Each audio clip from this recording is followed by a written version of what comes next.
Claudia, let me begin by saying a big thank you for joining us for an episode of The Responsible Edge this morning. I know you and I connected some months ago now, and it's been great to catch up before the show started, but really delighted to welcome you on today. Thanks for having me. Now, Claudia, as you know, and I appreciate that we've got about a 20-minute slot here to give our audience a real sense of you and your background and experience, which I know is going to be challenging with the breadth and the depth of the things that you've done over the course of your career. Now, start wherever you would like to, but I really want to give our audience, our listeners, a sense of the kind of inspirations and motivations, if you like, behind the career choices that you've made, and what's ultimately led you to do what you do now at nGAGE. Okay, so only 20 minutes then, huh? Yeah, only 20 minutes. So I think it's really interesting because I've listened to some of your past podcasts, and it's interesting to hear kind of what the other kind of speakers have to say. But for me, it started at a very young age, and it started as getting really into like animal rights in the cosmetics industry as someone in kind of primary school, and that kind of stayed on with me. And then as I was going into kind of university choices, I went, actually, no, it kind of swayed me more into kind of environmentalism and, protecting our wider environment, not just, our fluffy bunny rabbits, so to speak. Reindeer, should I say, from our previous... Oh, the reindeer, yes. I'll forget the reindeer. Sorry, no one else will understand that comment. Do carry on, Claudia. No worries. So basically I did all of my studies in kind of environmental management, environmental policy, environmental politics, all of that. And kind of since then, it's been, I want to work for the environment, to help protect the environment, to help make businesses more responsible. That was kind of my leitmotif throughout my career. And I started off working in environmental management on Crossrail, which is now known as the Elizabeth Line, basically within design and construction side, which I found really, really interesting. But I'm someone that likes seeing the bigger picture. And I'm also someone that likes kind of catalyzing change and being one of the first people in to kind of really set things up for success. So I then moved into more kind of holistic sustainability, policy and strategy, again, still working within kind of Network Rail, which is where I started my sustainability career. And then I moved over into kind of the supply chain side of the railway industry, again, kind of setting up and building up the sustainability function for one of their top suppliers, which is really, really interesting because I got to do everything from kind of improving the environmental management side to looking at things like modern slavery risks and how those are managed, to kind of wider social impact, which is quite exciting, and also being able to kind of see the interlinks between environment and social, because I think even though we have this term sustainability, quite a lot of people, and sustainability professionals as well, I'll include myself in that, we'll look at environment and then we'll look at social and we'll look at economic and not quite integrate it that well.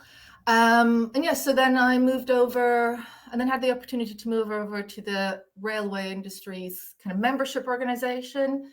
Again, being the first one in to build the social value roadmap for the railway industry, which is really, really interesting because, rail is kind of is a social good. So it kind of has a duty of care to the wider society to deliver added benefits in addition to the benefits it already does as BAU. And then that was around COVID. And then what really inspired me, and I was actually Googling the image right before I joined the podcast, was the United Nations Environment Programme published an infographic about some of the causes of zoonosis, which is the animal to human transfer of viruses, which is what COVID was.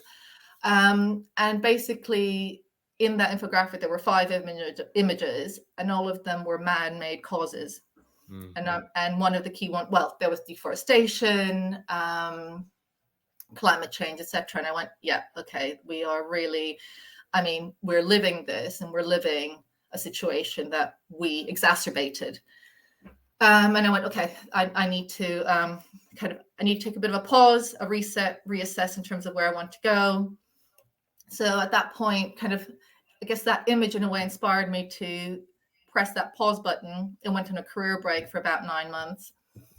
And then since then, I've been kind of contracting, but more within the kind of environmental side, and because I really wanted to focus my energy for climate action, really helping to transition businesses to more sustainable operating models, but with a real focus on kind of combating climate change and being responsible kind of in that area, if you will. So I worked for a logistics company for a few months, helping them on their net zero action plan for a healthcare provider. And I'm now at nGAGE Talent. I have been since February, I think, of this year, really looking at both the environmental piece. So we've just had approval from our senior leadership team to go for science-based targets, which is great.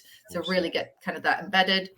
And also looking at the social value aspect. So looking at kind of helping within the employability space, because nGAGE Talent is a group of recruitment companies, a global group. So really kind of helping to add value in that space as well. And I think for me, sustainability and being a responsible business, whatever term you want to use, just makes good business sense, because, businesses will not be able to operate if suddenly our whole societal fabric, ecosystem, etc., shuts down. There will not be a business. And you've seen, well, I'm sure you have, the floodings in continental Europe and here, and all the heat waves in the summer, etc. Businesses shut down. They can't operate. They have massive insurance claims afterwards, massive costs, etc., to try and rebuild. And how many years does it take to rebuild after one event? And then there's no guarantee that event won't happen again next year as they're trying to rebuild their lives. So yeah, that's what's driving me. Claudia, that was absolutely brilliant. I had numerous moments where I felt like I wanted to jump in, but I'm pleased I didn't. And I think you've managed the concise nature with which you've crammed, I think, a good 15, 20-year career into that was absolutely fantastic. I've got lots of things I want to jump into. Sure. The first actually is not related to you, but we're going to come back to you. But you made a comment about, and sorry, I'm not going to recall the exact term of passing a disease from animals. Zoonosis. Zoonosis. So do you think, we're within the realms of sustainability, and you very eloquently touched upon the nuances of focusing on, environmentalism versus social issues versus governance, etc., and how those all sort of package together. Do you think that we've done enough to recognize and acknowledge the impact that we as human beings and the way that we operate directly led to the pandemic? Do you think that's something that is widely shone upon? And is that something you mentioned that, what impact that had for you in terms of the career break and then deciding where to refocus your energy? Like, just comment on that for us, because I think that's a fascinating observation that you made. Oh, goodness. I'm not sure if my response will be very popular, but I'll have a go. We're in a safe place. Yeah. I think it's interesting because I've had a few conversations with fellow sustainability colleagues over the years. And on a very practical note, when I mention that United Nations Environment Programme infographic, but actually no one I've spoken to has actually seen it, which I find really interesting. But then, given the fact that we're in the midst of COVID, there were other life-threatening priorities to look at. So I do understand, it's not, you wouldn't be scrolling through the United Nations Environment Programme website in the midst of COVID. But it's interesting how it didn't land, at least with the people I've been speaking to. And I think kind of to extrapolate that, I don't think people are aware about the causes. I mean, we know that COVID, I think we know that COVID came from kind of a wet market in China. But that's, you could look at it very practically of, that market wasn't hygienic and therefore that's what happened. I've not seen much, if any, information about how COVID was exacerbated by climate change, deforestation, all of that. It's not in the public domain, I don't think. And it's also I think, as with climate change, I mean, there's loads of conversations in my sustainability network around this. Climate change is scary. It's hard to grasp the sheer magnitude of it. And as someone, and if you're not working in the sustainability space as a day-to-day person, you probably don't have the bandwidth, or actually it's too scary and you'd rather not think about it. And it's completely understandable. If something's too scary, people kind of, fight or flight or freeze. So it's really, I think it would be really challenging to try and bring that to the fore and educate people around that without causing a massive hysteria and panic around it. Mm-hmm. Claudia, I think it's really that seems really clear. It makes a lot of sense. I think there's something to me. I was in a conversation the day before yesterday, actually, with somebody who we were talking about, essentially in a different context, we were talking about climate denial, if you like, or climate deniers, and talking, and ultimately his position was, even if we don't even need to have discussion about the science now, we don't even need to discuss whether we do or don't. Just look around you. Just use your own eyes to observe the things that are occurring, and that will ultimately provide you with the evidence that you need. And I think the point about COVID and what you described there in terms of us acknowledging and highlighting the fact that we as human beings and the way that we do things and the way that we operate directly led to us facilitating something that became an existential threat to us as a species. I think that's too grand a thing to say. It's a once in a lifetime experience that or certainly a first in our lifetime experience that we've had. Well, we need to acknowledge that we as human beings are having this sort of impact, and that these sorts of things are occurring as a result. So, sorry, I just picked up on that. I thought it was fascinating that you highlighted that. Let me ask you. I want to ask you about back to you though now. Okay. So in what you described there, you sort of have gone through a couple of kind of segues, if you like, through different sort of areas, and sort of started with a real focus on the environmental aspect of sustainability, then sort of had this growing awareness through roles of the implications and relationships with social issues and how that all ties together. And now you've kind of gone back to kind of focus, then you went to focus a little bit more into the environmentalism side. And now with nGAGE, you're now looking again at the broader piece. Is that a fair, very, very sort of wish-washy synopsis? I think so. I think it's a fair, I think it's a fair assessment. I think I kind of went environment, sustainability, into social a bit, and then back out into more sustainability. But I'll be slightly nitpicky here. Sustainability or ESG, but with a slightly bigger E side, just a slightly bigger E.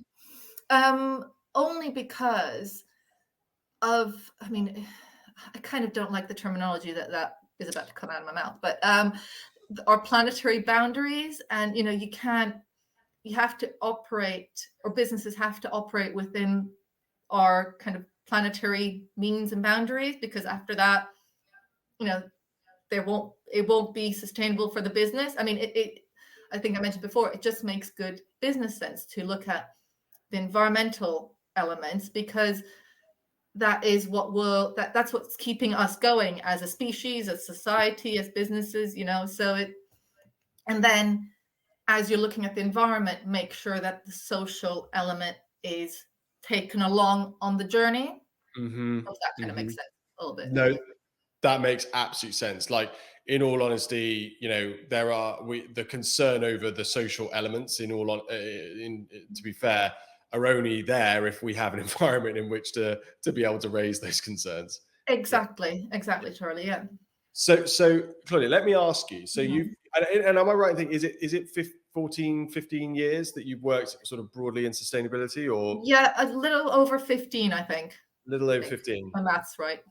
So you've seen, you've gone through the phases of, CSR and corporate responsibility, and things evolving and morphing into what we now have in terms of the sustainability agenda. Like, if you were to sort of give a sort of a report card, if you like, for the whole agenda over the course of your career, how is it getting on?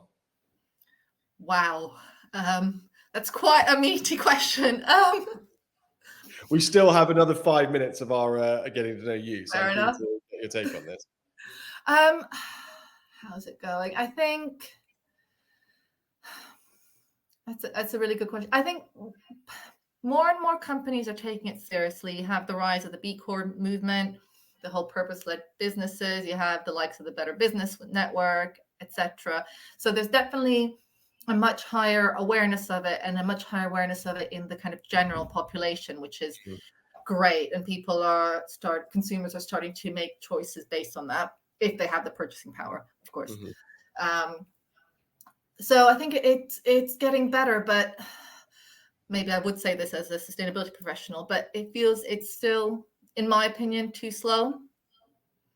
We have quite a lot of the solutions out there. We have a way of triggering and inspiring innovation through, collaboration, etc. So I feel we have a lot of the tools out there and mechanisms to get to the tools. We're not doing it fast enough. And out of interest, and again, this is the $64 million question. So Yeah. feel free to bat me back if this is too big a question again. But in your mind, like, what are the levers that we have to pull in order to speed things up? Like, what things need to change in order for the speed of development to ramp up? To be honest with you, a bit more courage by businesses to innovate and to fail. Because I remember in one of my kind of railway industry roles, I was the head of sustainability and innovation. And it was so easy. And one of the ways I managed to hook kind of the organization into what we mean by sustainability is there was already a lot of good ideas and innovations happening in the business. And they accidentally had a positive environmental impact, etc. And it was like, yes, this is exactly what we need to keep doing. We need to keep innovating. We need to have the courage to do that, to trial it, to fail, etc. So I've seen firsthand the benefits of innovation from a sustainability lens. So I think that's where we need to go. And also that's how we, carbon capture storage, it's an innovation, it's a new idea. Someone came up with it. Science-based target initiative, someone came up with that. It's all ideas, it's sparking new ideas that are driving the change. So we need we need more courage to fail. It's Claudia, we're obviously going to magic one question you at the end, which I feel like you've already given almost a sort of, if we could change the, like, somebody used the term the other day, which I'm not taking credit for, but they used which very much relates to what you've just described, but they use the term clumsy. We need to be okay with being a little clumsy. We need to be, as you say, prepared to act with courage and understand that we might fail, we might be a bit clumsy at the start, but it's moving the dial, it's progressing, it's an engaging that innovation. So yeah, okay, I love that. I've got one more kind of you question, because you're very good at we sort of start talking about the bigger, broader issues, and I want to get a bit more on you. We asked this question a fair amount of our guests. When you're at the end of your career and you're looking back on what you've done, what do you want to be able to say about the career that you've led? Wow. Okay, that's excellent question. I think for me, I want to look back and see that I've instigated change in organizations, in people's behavior. That is my big thing. And kind of linked to that, I want to be able to show that I brought people together to instigate that change. Because I'm very much a people person. I believe in kind of collaboration, because that's where ideas get generated and can be taken forward. And that's kind of what I've been successfully doing for the past 15 years. So yeah, that's kind of what I want to be known for. Oh, and saving the planet, of course, That was beautifully done. I love that. Yeah. I'd bolt that one up on at the end. Hopefully, that's the outcome associated with having done the former.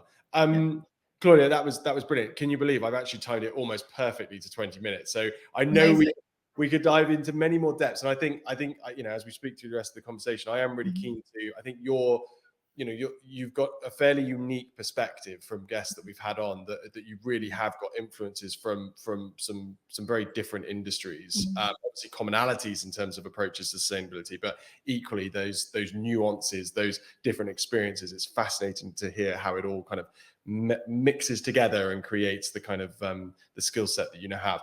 But let's move on. There's an interesting story about the article that we shared with you before the episode. But Brené Lowland's article in the Institute of Sustainability Studies. Would you mind just starting by introducing it to our listeners and just explaining kind of perhaps what were the most interesting salient points for you having read it? Sure. So, I mean, the article you shared with me was around embedding sustainability within talent acquisition strategy in a nutshell. I think for me, it was interesting because kind of from a high level point of view, looking at the article, you can take the talent acquisition strategy part out and just look at it as how to embed sustainability within business operations, which I think is great. And I think the bit I loved as well, and I think I mentioned it kind of in our chat beforehand, is it focuses very much on the how to do it, the rationale, the introduction of why we need to embed sustainability was very, very short, which is what I like, because we all know why we need to do it. Let's just get on and do it. So I found that really, really interesting and really, really helpful. It was very clear, very succinct, which is what I like as well, as you can probably guess.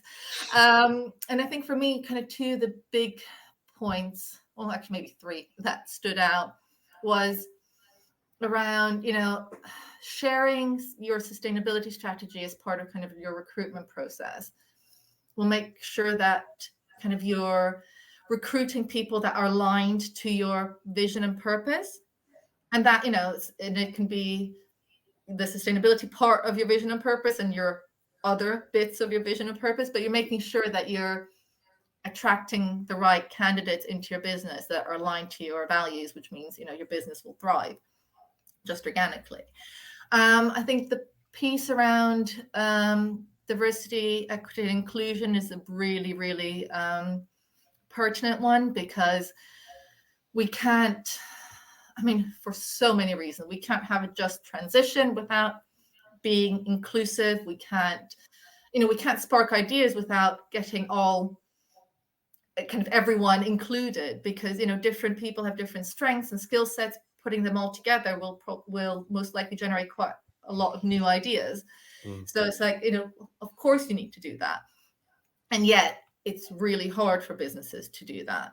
And then I think the last but not least is kind of, yes, you can attract the right talent or the people with the right values, but if you don't have a talent pool to attract from, you're not going to be able to get people in through the door. So the piece around upskilling and reskilling is such a pertinent one, and it's making the rounds across kind of the sustainability space and beyond around the skills gaps, the green jobs, green skills, just transition, making sure everyone, whether you're procurement, finance, ops, facilities, etc., that everyone has the right green skills to be able to transition to a more sustainable business, more business that operates more within planetary boundaries, etc. But it's also making sure that you have the people with the right sustainability skills, if you will, so the green jobs, that will help kind of facilitate that as well. So I think that's such a big piece, and we're seeing this massive skills gap, which businesses and kind of wider society needs to bridge. Otherwise, we won't be able to finish the job, if you will. And Claudia, again, I'm going to ask you lots of this is the $65 million question. Wow, but okay. What is it in your mind? Like what what are the key things that are leading to that skills gap? Like what are the big problems at play, and how do we go about addressing them? So kind of what I'm seeing in the kind of as engaged talent with my engaged talent hat on is that, our brands that recruit within the renewable energy space, etc., our built environment are facing lack of candidates or the right candidates for their clients. But then on the other hand, I'm also having conversations with people that want to enter the sustainability field, renewable energy, more kind of strategic sustainability, etc., and they can't land roles. So there is that kind of missing puzzle piece in a way in terms of what the kind of, what the disconnect is. Having said that, like, for example, for one of our businesses, they recruit within renewable energy, etc. These are highly skilled, highly technical roles where you need, X amount of years of experience to actually do the role. So, of course, someone that's new, like someone fresh out of university or that wants to transition in from a different career may not necessarily have the right skills. Mm-hmm. Having said that, I know, having spoken to some of our brands, they have had conversations with their clients around maybe not necessarily hiring someone, well, because they couldn't unfortunately hire someone with, let's say, 10 years experience, but they decided to take someone a bit more junior and then upskill them in-house, which is probably where a lot of that, where we can bridge some of that skills gap. So if there's people that are keen, but not necessarily have all the years experience or the right experience, can be brought in-house and then upskilled. There's that piece. I appreciate that from a business point of view, that will cost more money because they can't just hit the ground running. Mm-hmm. But then there's that reality check of there just isn't that much skill set out there. Mm-hmm. And I think the other piece is around inclusive hiring as well. So it's really interesting. One of the brands that we have in our group is called Bridge of Hope, and their pure focus is on inclusive hiring. But they do things like they're a jobs board, but they will also work with employers around understanding what it's like if you have autism or ADHD or anything else like that. How the traditional job application methods just don't work for people that might have autism or ADHD. They, their brains are wired slightly differently in terms of, neurotypical versus neuroatypical in a way.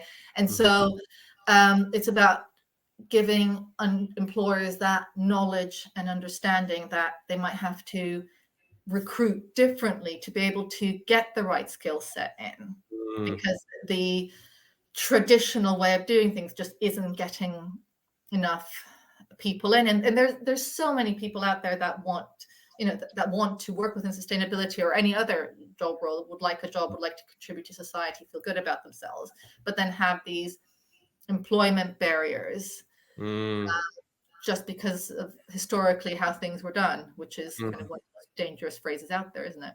We've always done it this way. We've always done it this way. The classic phrase. Yeah, it's fascinating, Claudia. That is really interesting. It, for summarizing what you brilliantly positioned there, it's that sense of, we are in a situation with the need for change, for the need for adaptation and evolution in terms of everything that we're doing, where we are going to have to look at, well, how efficiently are we approaching the human resource that's out there, and are there ways that we can improve that efficiency in order to uncover the skills and the resource that we need in order to address these issues. So I think that's a really interesting case of sorry, the brand is called Bridge of Hope. Bridge of Hope. I love it. Okay, big shout out to the Amazing. work that those guys are doing there. That sounds fantastic. Claudia, I want to slightly switch focus from where we are at the moment. I want to ask you about your experience of building teams, sustainability, related teams that you've worked with. Reflecting on the article and thinking about the suggestions that were made in terms of how to embed essentially sustainability within your team and the implications of that. In your experience, what have been the most difficult and challenging things in that list to do? Ooh, okay. Good question. I think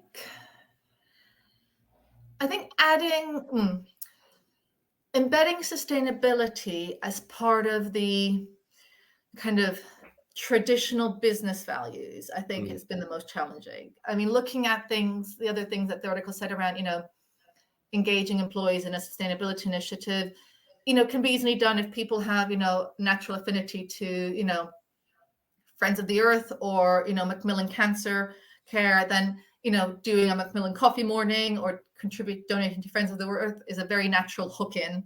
Mm-hmm. Delivering training, and awareness around that, I found works really well as well in terms of educating and shifting the dial. But then I think when you get up to the embedding it into the business values and putting sustainability or whatever phrasing you want into a business value, that's where it's a bit like,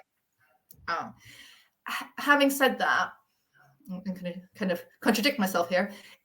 The whole point of sustainability and the way I operate and approach sustainability is you embed it into the existing business processes, and that's how you affect change. You don't come in with a completely new, shiny PDF file of a sustainability strategy in front of your CEO and go, great, this is yours now.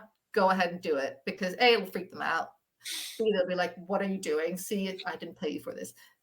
Or all the kind of alphabets out there. So I think, you need to, the way sustainability the way to make sustainability successful in a business is to embed it into your day-to-day operations. So if you can find a way to hook or link the existing business values into sustainability or sustainability into the existing business values, then you've kind of, you're in a way, you're affecting change kind of secretively or surreptitiously, so people don't realize that they're actually changing. Well, Claudia, I think that's absolute genius, and I love that. The idea that, because I think you've mentioned this a few times during the episode about, and it's come up as a theme previously when we've talked about, essentially as the way in developing sustainable business practices is ultimately just creating efficient business practices, and essentially you can just replace sustainability with efficiency. And so if you have instances where you can, under the radar, essentially look for, well, look, let's take all of the different things that we're doing as an entity and look at ways that we can ultimately improve the long-term efficiency of our approach to those things. If you approach it that way, then ultimately you're going to end up in a situation where you're going to turn around and go, wow, we've become a way more sustainable entity as a result of those initiatives. And as you say, then turn around to perhaps the C-suite execs that need to be convinced of aligning the value of the company with sustainability and go, guys, we've already been doing it. Yeah. We're a way more efficient entity as a result of approaching it this way.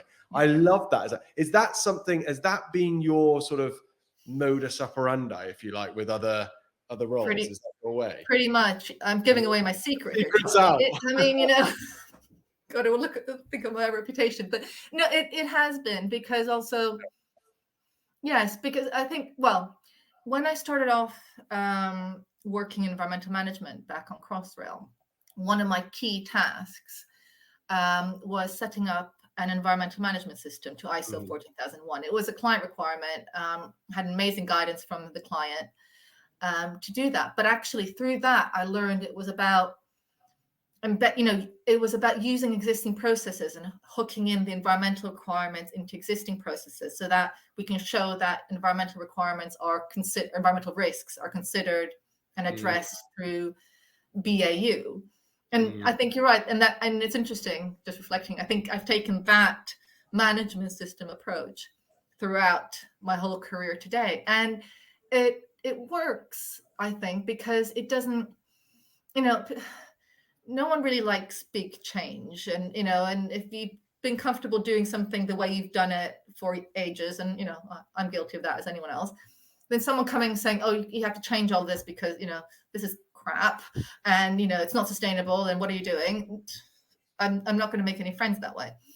But actually embedding into existing processes and how can we incrementally improve this, suddenly that's catalyzing, it's a bit of a chain reaction that hopefully gets bigger and bigger and bigger and bigger. Claudia, I love this is, and by the way, thank you for sharing your secrets on the show with our growing listenership. I think there's also something in our sort of sphere, I guess, when it comes to comms and marketing and brand position and all the rest of it. Like, there's always been this conversation around like, can you retrofit sustainability values essentially within an organization? Is that like achievable? And I think when we've spoken about that before, we've said, well, look, if you're a startup business and you're able to, be a purpose-driven startup business where sustainability is clearly at the very core of the inception of the company, that's one thing. That's a big tick box. That's brilliant. That's got its own issues, but that's fantastic. Yeah. The difficulty of authentically, retrospectively integrating sustainability values into your company is that most people will see it as fairly disingenuous if you just turn around and go, well, guys, we've been doing it this way for however many years we've been in operation, but we've now decided to totally revolutionize the way that we see ourselves, and therefore we want to see you. And people are not stupid. They're not going to sort of go along with that narrative often. But what I love about what you've just described is that from a comms perspective and a narrative point of view, if you have made these incremental changes and improvements, etc., over a period of time, built therefore an authentic narrative to then turn around and go, guys, we've been doing this for this amount of time. We have become this more efficient, more sustainable business. And we now feel like it's the right time to recognize that. That lands in my mind better. Is that a comment on that? Do you think that's a fair observation? Yeah, it's interesting. Yes, I think so. I mean, as you were talking, I was just thinking about, there's so much concern now around greenwashing. So that a lot of companies aren't saying anything now because for fear of saying the wrong thing or not exactly the right thing. But actually, if you can showcase and kind of be very authentic and honest about the fact that you're making incremental changes with the aim of making bigger changes when the time is right or you've set the right foundations, then you're not greenwashing. You're not being disingenuous. You're being genuinely honest about it. So yes, roundabout ways agreeing with you. No, I love that. And I think what that also draws upon, and this again is a phrase I'm stealing from somebody I spoke to yesterday. I do get to speak to lots of people who are very, very, as I was speaking to you this morning, Claudia, who's got some brilliant stuff to share. Talking about proactive disclosures and talking about how the disarming nature of proactive disclosures and how we can ultimately utilize them in order to ultimately then position what we're doing and the incremental improvements that we're making in a way that lands so that we don't get those kind of questions of greenwashing coming our way. So very interesting. Let me ask you, we are getting dangerously near, can you believe it? Dangerously near the end of today's conversation. When it comes to looking at embedding sustainability values into an organization and reflecting on perhaps some of the roles that you've had in the past, like what have been the biggest, beyond C-suite executives being fearful, if you like, of radical change? Like give us some more sort of insight into some of the obstacles or challenges that you've faced in terms of looking to embed these values in companies that you work with. I think one of the biggest ones is there's a fear of kind of business operations and day-to-day business operations that is basically the make or break of a business being affected or disrupted by the sustainability initiatives, changes, etc. I think that is the biggest one. And then I think the kind of linked back to the article, it's about training and awareness raising really, and making people aware kind of what we mean by sustainability, and what are what their role is, what difference they can make. So one of my previous roles, I set up and developed a sustainability awareness training around kind of all the different sustainability elements, just a high level one.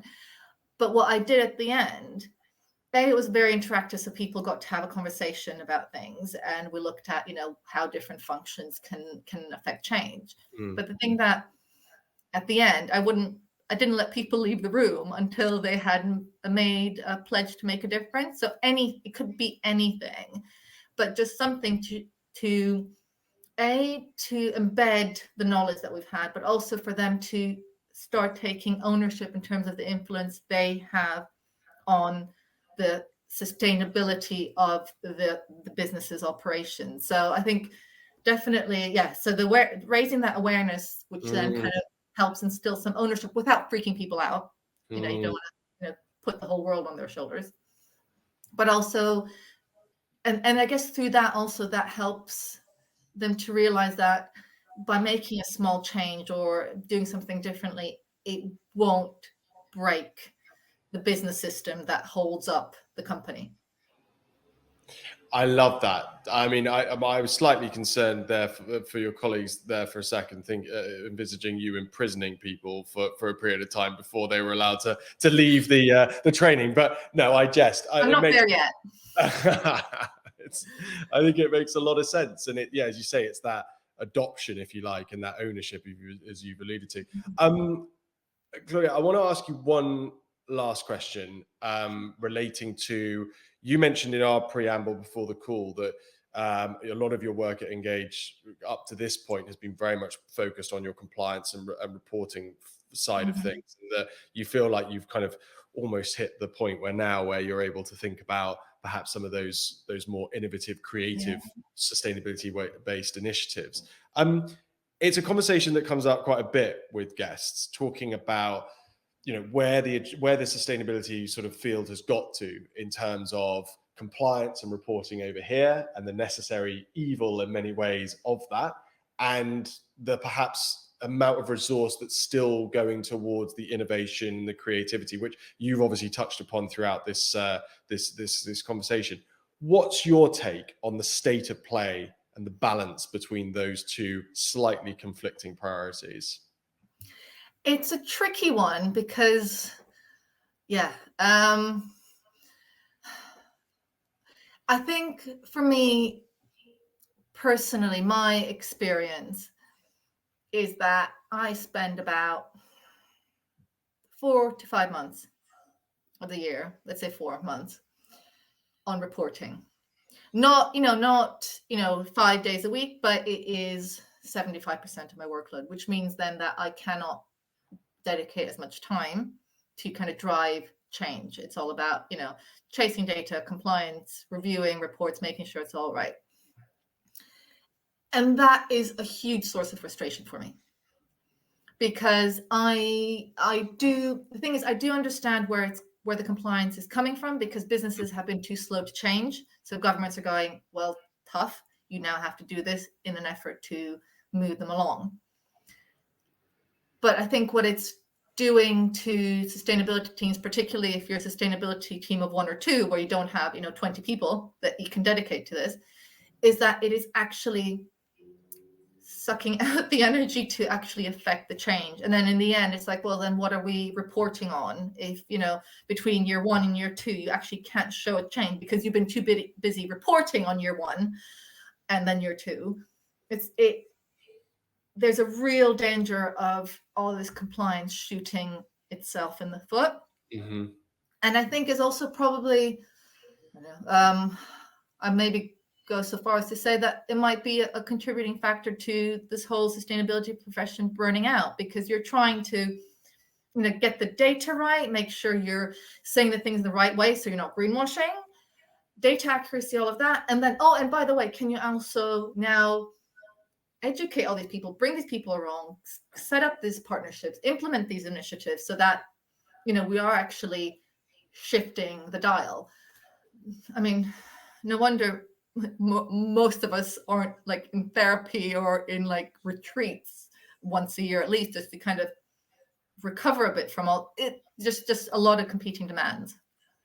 And it's really interesting because coming back to full circle to and we're going to come on to your second almost magic wand of, you've got 2 magic wands in this show, which is very impressive, Claudia. But coming back to your sort of first, and you were talking about, acting with courage and acting with conviction when it comes to trying things, like if we focus too much on the compliance and reporting side of things, then there's going to be no energy left in the room in order to carry out those courageous, clumsy actions that are the absolute necessity for us to actually be able to, as you alluded to, report on progress, which is what ultimately the key is about. So from my point of view, and again, you tell me if this sounds silly, but for me, that then becomes the impact of leadership from a point of view of understanding how the organization will approach sustainability.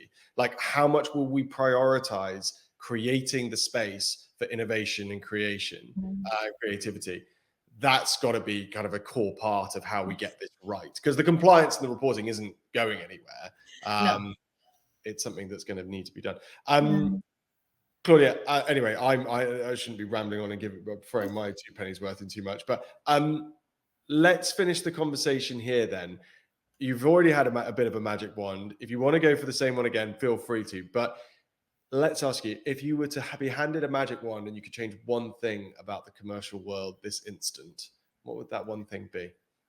Ooh, I've thought long and hard about this. I'm not quite sure if I have one kind of silver bullet, but I think for me, if the corporate commercial world could wake up to the fact that kind of preserving our environmental resources is what is going to keep them going, we're there. And I think we're still talking about environment separately. We're still talking about social. We're still talking about anything related to ESG, sustainability, CSR, whatever, as a separate thing. Actually, it is, and this might sound quite dramatic, but it is about the long-term viability and feasibility of businesses, and they can't operate on a dead planet. So it needs to go into the DNA. How that looks like in practice, I'll let you know once I have the solution, but it needs to be in the DNA of the business to understand that actually to operate and to continue to operate for years to come, they need to consider their environmental risk, their environmental space, the environment they operate in. But it's fascinating story, isn't it? Because it's that, by the way, brilliant suggestion. And obviously when you have come up with the solution, you're more than welcome to come back on to give us a rundown of exactly what that is. Thank you. We can have it exclusively here first. But no, it's that collective, isn't it? It's that collective awareness of what you've just described. And I just want to pick up on one thing that you said. Again, another theme that's coming through in quite a lot of conversations is around the kind of, again, almost akin to the issues around compliance and reporting, but just the word salad that we've produced for all of these things. And how, as you've alluded to, like, we just need to boil it down to the simplicity, regardless of different acronyms, etc. Of, do you want your business to ultimately be able to operate on this planet moving forward? Well, we therefore need to address the issue in this simple way. Yeah. Just comment on that from your perspective in terms of. Charlie, I think you said it in a nutshell. And yes, we have, the word soup. I mean, if you just looked on LinkedIn, every once in a while, someone brings out an infographic about the different CSRD, ESG, sustainability, social value, CSR, CPD, TNFD, TCFD. I mean, I could spend another 40 minutes talking to you about the different. It almost sounded, Claudia, like you were starting to rap then. I mean, I'm not going to lie. I thought you were going to break out into, that was absolutely brilliant. Brilliant. That will be my next career move. Thanks, Charlie. It's good to have that inspiration there. Oh, brilliant. Claudia, I think we'll leave it there. Thank you so much for joining us this morning. There have been some brilliantly kind of practical, I think, sort of strategic insights that any of our listeners out there that are thinking about, addressing, embedding sustainability really within their organizations can pull from this. I really appreciate you sharing that with us. And thank you for coming on today. No worries. Thank you so much for inviting me. It's been a real pleasure. It was great chatting to you, Charlie.